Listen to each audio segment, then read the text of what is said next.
Hello students, last video में हम पढ़ रहे थे आपकी व्याकरण बोध का पार्ट 8 सर्वनाम। Okay, pronoun. हमने सर्वनाम की परिभाषा उदाहरण सहित हमने पढ़ा था और उसके भेद पढ़े थे। हम उसके 4 भेद हैं। फर्स्ट भेद को हमने एक्सप्लेन कर चुके थे हम। ओके, पुरुषवाचक सर्वनाम हम लास्ट वीडियो में पढ़ चुके थे। सेकेंड पढ़ते हैं हम निश्चयवाचक सर्वनाम। तो निश्चयवाचक सर्वनाम क्या है? जो सर्वनाम शब्द किसी व्यक्ति, निश्चित व्यक्ति या वस्तु का बोध कराते हैं उसे हम क्या कहते हैं? निश्चयवाचक सर्वनाम कहते हैं, है ना। जैसे वह, यह, ये, वे आदि। फॉर एग्जाम्पल देखिए, यह मेरी किताब है ना। तो यह फिक्स है ना कि यह मेरी किताब है। सिर्फ मेरी किताब है बोलते हम तो ये फिक्स नहीं होता, निश्चित नहीं होता, परंतु हमने उसमें क्या ऐड किया? यह। तो यह क्या है? यह, है ना, यह मेरी है, this is my book. And next, वह मेरा भाई है। तो यह हमें पता है ना, कंफर्म पता है कि वह मेरा ही भाई है। जैसे आपके भी भाई बहन है ना, तो आप बोल सकते हैं यह मेरी बहन है ना, क्योंकि वो चीज आपको कंफर्म है, आपको निश्चित है वह चीज, है ना। आपको पता है कि यह मेरा भाई है, यह मेरी किताब है। Okay, now look at this example, diary. Okay, यह मेरी डायरी है ना। यह फिक्स है ना कि यह मेरी डायरी है। ओके, नाउ नेक्स्ट देखिए, पेंसिल। यह मेरी पेंसिल है ना। तो ये क्या है? ये सर्वनाम शब्द क्या है? जो निश्चित व्यक्ति या वस्तु का बोध कराते हैं, है ना। इससे हमें यह पता चल रहा है ना कि यह मेरी ही है। ओके, तो ये जो सर्वनाम शब्द किसी निश्चित व्यक्ति या वस्तु का बोध कराते हैं उन्हें हम निश्चयवाचक सर्वनाम कहते हैं। ओके, ऊपर के वाक्यों में यह शब्द से निश्चित वस्तु किताब तथा वह शब्द से निश्चित व्यक्ति भाई का बोध होता है ना। जो यह और वह यूज हुआ है, इनसे हमें निश्चित शब्द का, वस्तु का बोध हो रहा है। ओके, नेक्स्ट देखिए, अनिश्चयवाचक सर्वनाम। जस्ट निश्चयवाचक सर्वनाम का अपोजिट, है ना।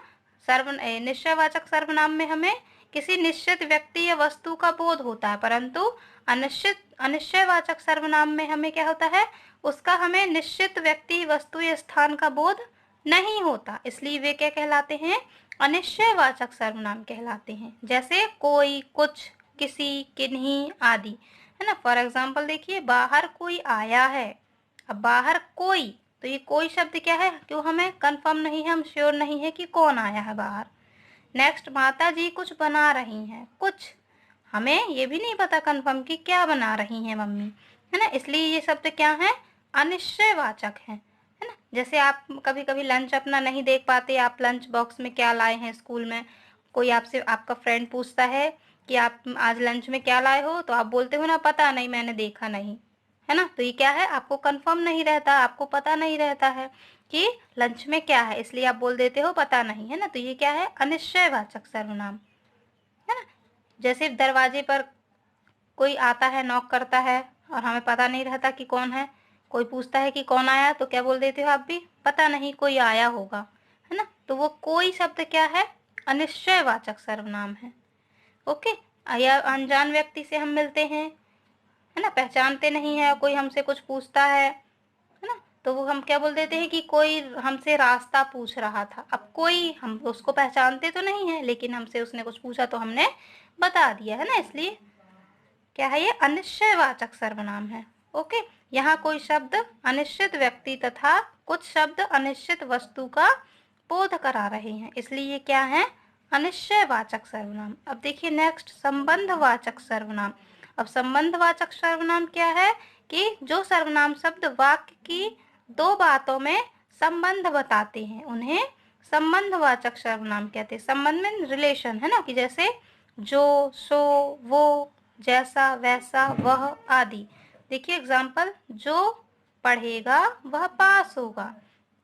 तो ये जो और वह, ये क्या है? इन दोनों के बीच, इन वाक्य में दोनों का संबंध बता रहा है ना, दोनों का रिलेशन बता है कि जो पढ़ेगा वह पास होगा। जो पुस्तक पिताजी ने खरीदी थी वह लाओ। तो जो पुस्तक, है ना, पिताजी ने खरीदी थी, वह, वही जो पिताजी ने खरीदी थी, वह लाओ। ओके, तो ये क्या है, संबंधवाचक सर्वनाम है ना।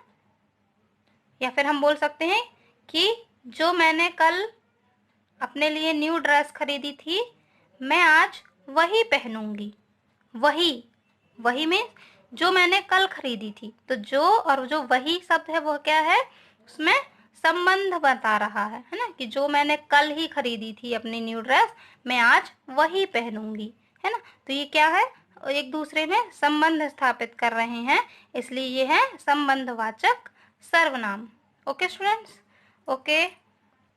Okay student, so now your homework. दिए गए प्रश्नों के उत्तर दो। सर्वनाम किसे कहते हैं, सर्वनाम के कितने भेद होते हैं, उनके नाम लिखो। ओके, आप ये अपने चैप्टर पे से ही फाइंड कीजिएगा। आपने पूरा चैप्टर पढ़ा है, आई होप आपको ये बन जाएगा। आप आंसर फाइंड कीजिएगा, और नहीं बनेगा तो मैं आपको नेक्स्ट वीडियो में बताऊंगी। Okay student, so now your homework.